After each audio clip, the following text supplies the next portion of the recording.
I wasn't sick, but my kids still sent me to a nursing home.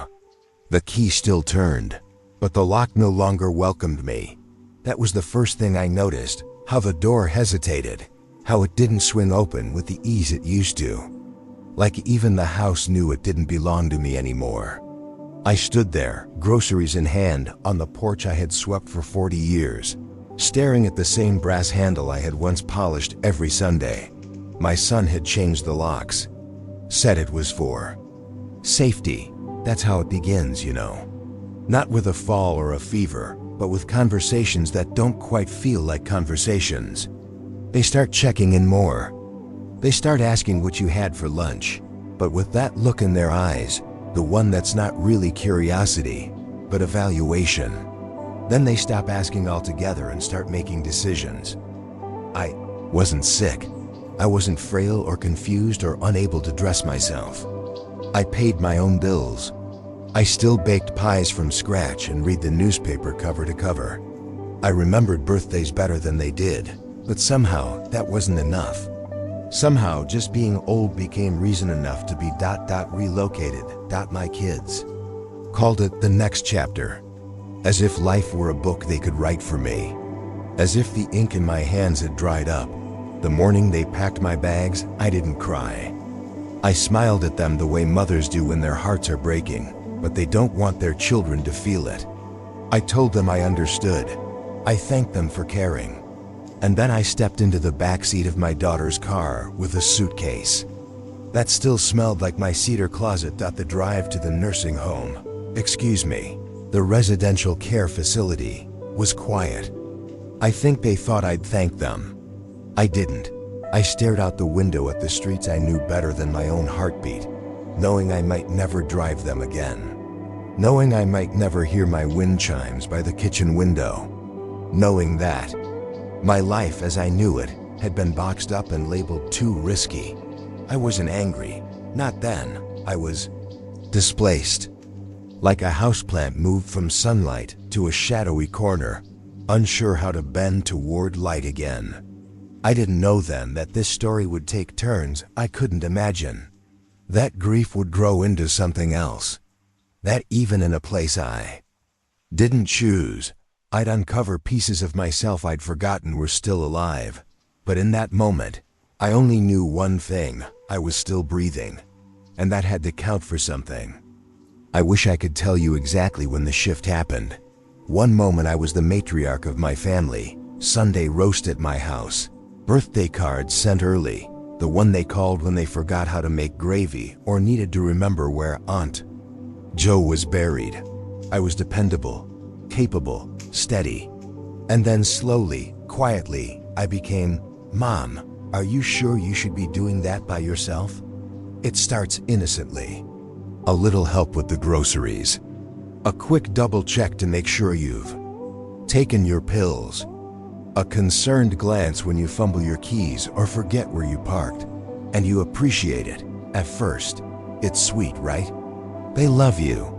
They care, but then the questions start coming more often. Then they turn into statements. You go from "how are you feeling" to "we think you should take it easy," from "do you want help" to "we've scheduled someone to come by," from "you're doing great" to "we're worried and we've talked. Past tense.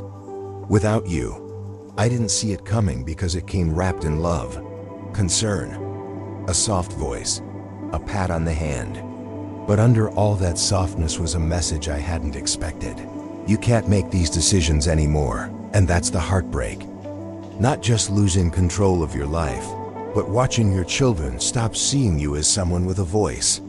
Watching them treat your independence like a ticking time bomb. As if the more you insisted you were fine, the more they believed you were delusional. There was no dramatic moment. No collapse in the hallway. No forgetting names or burning dinners. I was just old, and in their eyes, old meant fragile. Fragile meant unsafe. Unsafe meant time to intervene. I don't blame them, not entirely. The world tells them to watch us closely, to prepare, to make the hard calls, and they did. They made the call, without asking me if I was ready for it. I wasn't. I wanted to live in my house until the walls crumbled around me. I wanted to hear my own refrigerator humming. I wanted to go to the grocery store and talk to the cashier I'd known since she was in braces. I wanted to water my own plants, choose my own toothpaste, fry my eggs in the old black skillet with the broken handle. Instead, they gave me brochures, smiling seniors in staged living rooms, phrases like dignified care and aging in community. It all felt like a soft-edged way of saying, "You're not one of us anymore. You're becoming something we need to manage." They meant well, but meaning well doesn't make it hurt less, especially when the door you used to walk through freely now needs someone else's permission. It was beige. That's the first thing I remember about the room. Beige walls, beige curtains, beige bedspread. As if the designers had tried to drain the space of any personality, maybe to make it neutral, maybe to make it inoffensive. But to me, it felt like a waiting room where no one ever called your name. I stood there, suitcase at my feet, staring at the single window and the unfamiliar dresser. There was a framed picture of a beach on the wall, not a real one, just a stock photo kind of beach. The kind that looks like it was printed in a rush and never felt the sun. I thought about how many rooms I had decorated in my lifetime. Nurseries, bedrooms, kitchens, with little hand towels that changed with the seasons. I thought about the way my living room used to smell like cinnamon in the fall and lemon in the spring. This room smelled like hand sanitizer and plastic. A nurse, kind, but clearly rushed, handed me a clipboard and asked about medications, allergies, emergency contacts. She didn't ask how I was feeling, not really. She called it orientation, but it felt more like intake. They gave me a plastic pitcher with my name on it and showed me how to push the button if I needed help. I smiled, nodded, tried not to cry. It wasn't the staff's fault. They were doing their jobs. But the truth is, when you're not sick, being placed somewhere built for illness feels like a kind of exile. It wasn't all bad. Of course, I met my roommate, Hazel, who introduced herself by telling me her hip was made of titanium and her patience was made of air. She made me laugh. Laughter, I discovered, was in short supply but treasured deeply in places like this. And slowly, painfully, I began to learn the rhythms. Breakfast at 8, group activities at 10, lunch at noon, a walk outside if the weather allowed. Bingo if you liked it. Quiet time if you didn't. At first it felt like living in someone else's schedule. Like I'd traded a life for a program. But there was something else, too. There was Muriel, who played the piano in the lounge every Thursday, even though she could no longer read sheet music. There was Daryl, who told jokes so corny you had to laugh just to keep from groaning. There were the staff who remembered your name, even on their worst days. There were birthday cupcakes with one candle and someone clapping. Even if you couldn't blow it out. It wasn't home, but it wasn't nothing. And somewhere in the quiet, I began to understand that this beige room, this room with no history, could still hold something new. Even if I hadn't chosen it, even if I arrived here angry, even if I still missed the sound of my own creaky floorboards, this place held people, stories, laughter, a kind of accidental community. And that, I would learn, was enough to begin again. Somewhere between the scheduled blood pressure checks and the muted TV reruns, I realized something. No one was coming to rescue me from this place. Not my son. Not my daughter. Not even the version of myself I left behind at the house with the green shutters. And once that sank in, something inside me shifted. I stopped looking out the window, wishing to be elsewhere. I started looking around the room and asking, what can I build here? I'm not going to pretend it was easy. It wasn't. But sometimes, when you stop resisting a place, you start to see its soul. And there was a soul here, not in the walls or the hallways, but in the people. It began small. I brought out a stack of old photographs from my suitcase, family vacations, Christmases, the backyard garden I loved. Hazel asked me who everyone was, then Daryl, then others.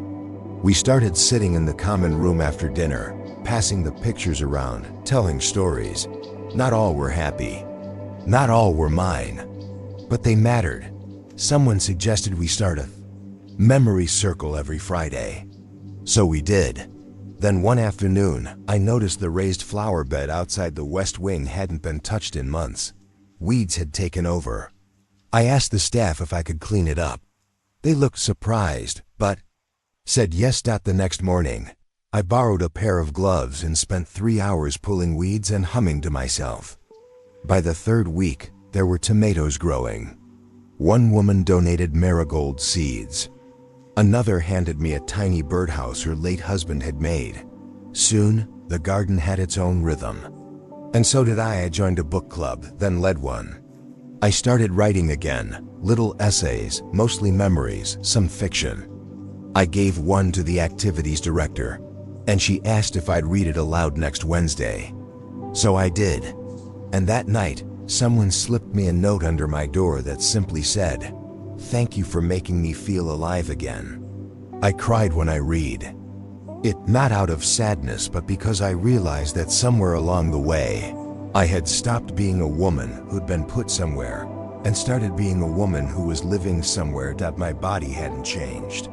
My circumstances hadn't reversed, but my spirit had quietly stood up again. I had stopped waiting for my old life to return and started building a new one.